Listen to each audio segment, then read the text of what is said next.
Ang driver ng Cybertruck ay may militar na background at tumanaw sa insidente. Hanggang sa ngayon, hindi pa inilalabas ang kanyang pangalan upang bigyang respeto ang kanyang pamilya. Sa mga video, makikita ang mga eksplosibo sa loob ng Cybertruck, kasama na ang mga paputok at tangke ng gas.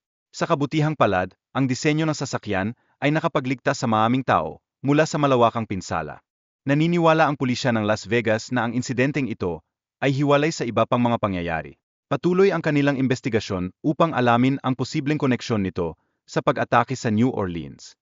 Mahalaga ang pagkakatulad sa paggamit ng parehong serbisyo ng pag-upa ng sasakyan, na nagpapatunay ng posibilidad ng isang coordinated na operasyon. Gayunpaman, dapat isaalang-alang na ito ay maaring isang pagkakataon lamang. Ang military background ng mga suspek ay nagdadala ng karagdagang tanong sa mga otoridad.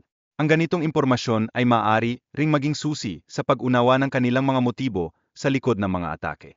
Sa kabila ng pagkakaiba ng mga estado ng pinagmulan ng mga sospek, ang sitwasyong ito ay nagdaragdag sa pagiging komplikado ng investigasyon.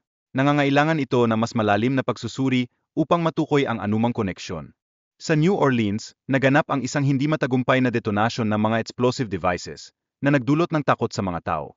Ang mga pagkakaibang ito sa mga insidente ay nagbibigay ng mahahalagang impormasyon sa mga investigador. Malamang na may pampulitikang motibasyon ang mga atake, lalo na sa pagkakasangkot ng mga kilalang personalidad tulad nina Elon Musk at Donald Trump. Ang mga pangyayaring ito ay tila nagmumungkahi ng isang pahayag laban sa kanila. Ang mga insidente ay nagpapakita ng bagong uri ng banta na umuusad sa kapaligiran ng seguridad, kung saan ang mga pamamaraan ay nag-iba mula sa tradisyonal na terorismo. Ang mga bagong taktika ay nagiging sanhi ng mas malawak na takot sa publiko. Sa kasalukuyan, ang mga otoridad ay naghihintay ng pahintulot mula sa federal upang makapasok sa tahanan ng sospek. Mahalaga ang pagkuha ng impormasyon mula sa loob ng bahay na ito. Patuloy na nagtatrabaho ang mga investigador upang makakuha ng mga bagong lead. Ang kanilang dedikasyon ay nagpapakita ng kahalagahan ng mabilis na pagtugon sa ganitong mga kaso. Tinutukan ng MGA investigator on social media at MGA nakarong komunikasyon ng MGA suspect.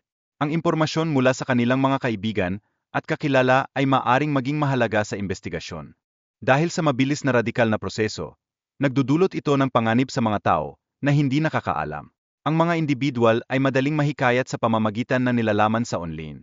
Tinatakpan ng mga pag-atake ang pagkakaiba sa pagitan ng mga inutusan ng ISIS at mga inspiradong pag-atake.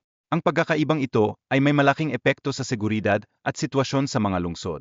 Sa kabila ng mga banta, mahalaga ang seguridad sa mga pangunahing kaganapan. Dapat mag-focus ang mga otoridad sa mga sintomas ng radikal na pag-isip upang mapangalagaan ang publiko. Subalit, ang kanilang kakulangan ay nagdulot ng pag-alala sa mga mamamayan. Bagamat may mga proyekto upang palitan ang mga bollard, tila nagkaroon ng pagkaantala sa mga ito. Nakatakdang matapos ang mga proyekto bago ang Super Bowl. Ang pag-alis ng mga bollards sa Bourbon Street ay nagbigay ng pagkakataon sa sospek na makagalaw ng malaya.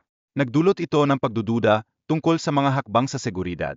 Ang mga tao sa New Orleans, kasama ang mga turista, ay labis na nababahala at naguguluhan dahil sa hindi inaasahang pangyayari, kung saan ang takot ay kumalat, lalo na sa mga nagdiriwang ng bagong taon.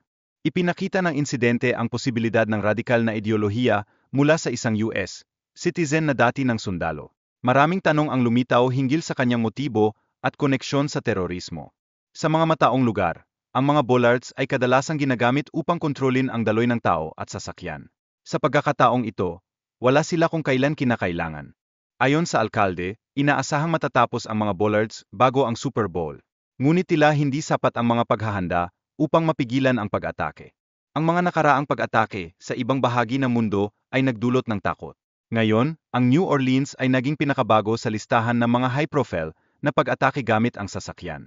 Ipinahayag ni Council Member Moreno na may sapat na suporta ang lungsod mula sa federal at state resources para sa kaligtasan ng laro. Layunin ng mga ito na protektahan ang mga tao. Gayunpaman, may mga alalahanin tungkol sa mga bollards na hindi nakalagay sa tamang lugar, na nagbigay daan sa isang pag-atake. Mahalaga ang mga ito para sa seguridad ng mga kaganapan.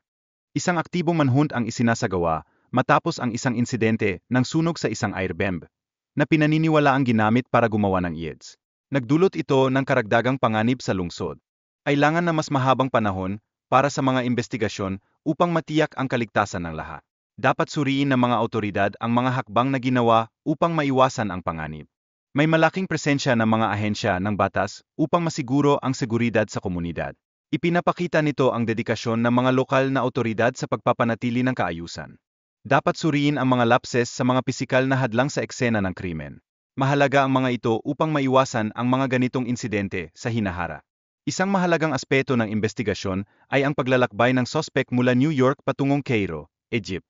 Sinusuri ng mga otoridad kung may kinalaman ito sa kanyang radicalization. Tinitingnan din ng FBI ang mga tao na maaring nakatagpo ng sospek habang siya ay nasa ibang bansa. Mahalaga ang mga koneksyon na ito para sa kabuuang investigasyon. May mga aktibidad na isinasagawa ng FBI sa Houston na maaring may kaugnayan sa kasalukuyang investigasyon. Ang mga hakbang na ito ay bahagi ng mas malawak na seguridad.